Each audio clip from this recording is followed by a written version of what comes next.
मुख्यमंत्री रायपुर में राष्ट्रीय स्पर्धा बर बनाए गए नवा टेनिस अकादमी के करीन लोकार्पण।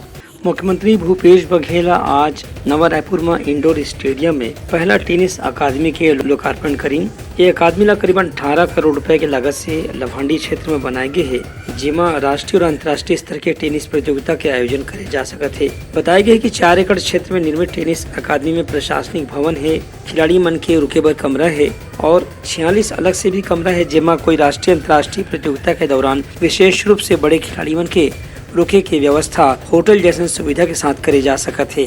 आज के दूसरे कार्यक्रम में मुख्यमंत्री इंडोर स्टेडियम में राज्य स्तरीय छत्तीसगढ़िया ओलंपिक कार्यक्रम में घलो शामिल होइन, जेकर आज समापन होगी। रायपुर के 4 खेल मैदान में राज्य स्तरीय छत्तीसगढ़ी ओलंपिक के आयोजन करे गए रही से। एमा 16 खेल में अलग अलग जिला के खिलाड़ी मन अपन प्रतिभा के प्रदर्शन करीन। 3 वर्ग में 18 वर्ष से कम आयु, 18 से 40 वर्ष की आयु और 40 साल से अधिक उम्र के वर्ग में खिलाड़ी मन अपन प्रतिभा के प्रदर्शन करीन। ये जम्मो खेल स्पर्धा में विजेता खिलाड़ी मन ला मुख्यमंत्री पुरस्कार घलो वितरित करीन। ब्यूरो रिपोर्ट उलंघा न्यूज।